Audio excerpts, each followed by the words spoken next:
Hello everyone, this is Deepika and once again I welcome you all on our platform LearnX DSSP। आज के इस video में हम TGT natural science female 26 सितंबर 2021 shift 1 teaching mythology के PYQs को discuss करेंगे। तो चलिए वीडियो को स्टार्ट करते हैं। Let's look at question number 1।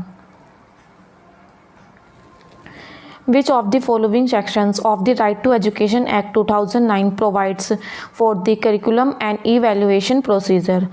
शिक्षा का अधिकार अधिनियम 2009 की निम्नलिखित में से कौन सी धारा पाठ्यक्रम और मूल्यांकन प्रक्रिया का प्रावधान करती है?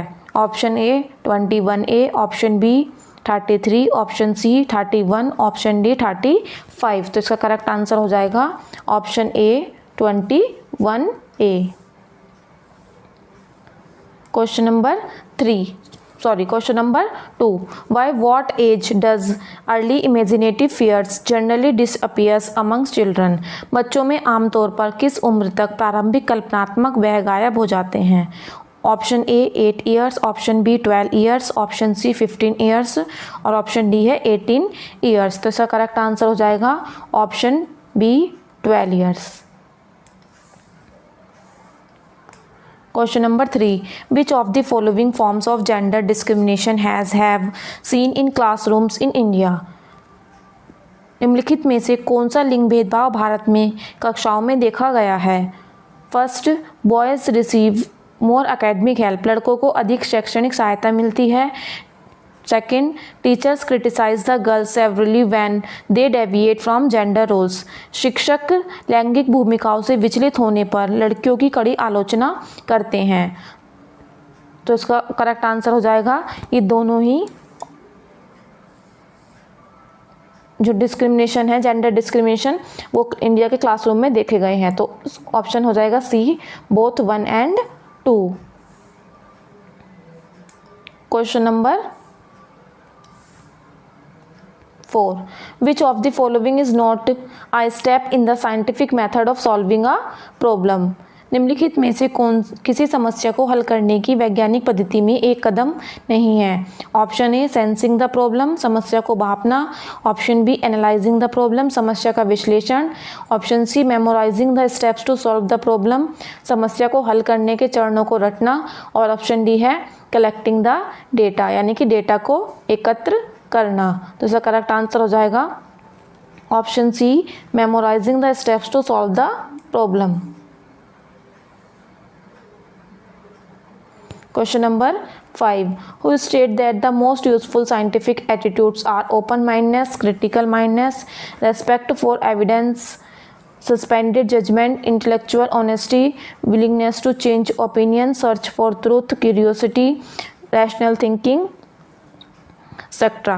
किसने कहा है कि सबसे उपयोगी वैज्ञानिक दृष्टिकोण खुले दिमाग, साक्ष्य के लिए सम्मान, निलंबित निर्णय, बौद्धिक ईमानदारी, राय बदलने की इच्छा, सत्य की खोज, जिज्ञासा, तर्क संगत सोच आदि है? ऑप्शन ए है Bhaskar Rao, option C CV Raman, option C है रविंद्र कुमार और ऑप्शन डी है आलोक विज। तो इसका करेक्ट आंसर हो जाएगा option A Bhaskar Rao. Question number 6. Which of the following is a feature of summative assessment? निम्नलिखित में से कौन संकलनात्मक निर्धारण की एक विशेषता है? ऑप्शन ए है it is administered at the terminal stage of a course, इसे पाठ्यक्रम के अंतिम चरण में उपयोग किया जाता है। Option B grades do not carry much weight, grade की ज़्यादा महत्व नहीं है। Option C it is process oriented, यह प्रक्रिया उन्मुख है। Option D it can be flexible as per the needs of the students, ये छात्रों की आवश्यकताओं के अनुसार लचीला हो सकता है। तो इसका करेक्ट आंसर हो जाएगा option A it is administered at the terminal stage of a course, ये इसे पाठ्यक्रम के अंतिम चरण में उपयोग किया जाता है। बाकी की जो 3 फीचर्स हैं वो किसके हैं? फॉर्मेटिव असेसमेंट के। Question number 7.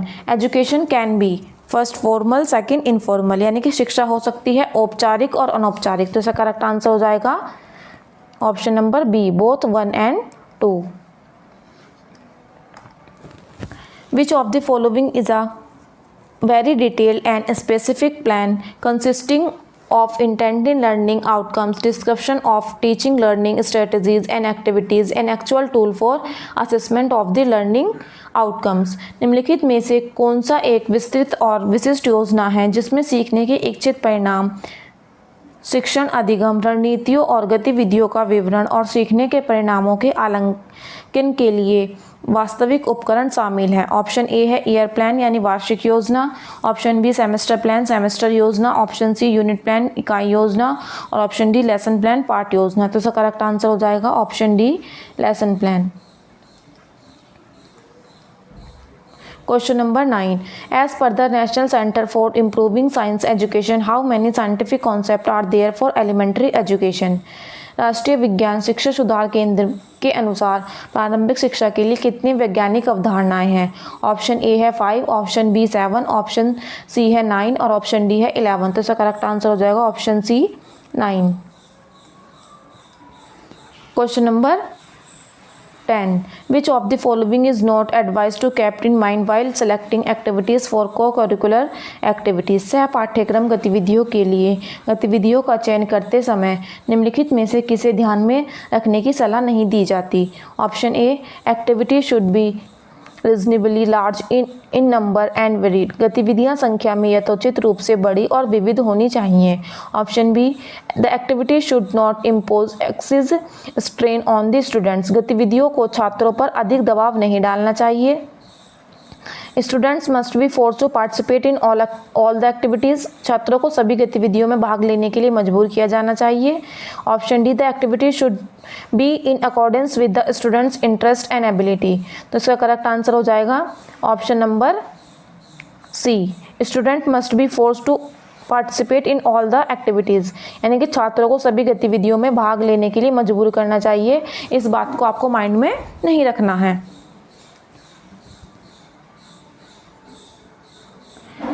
That's all for today. If you found this helpful, don't forget to like, share and subscribe to LearnX DSSSB.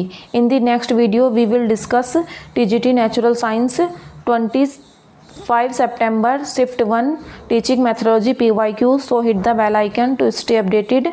Thank you and all the best.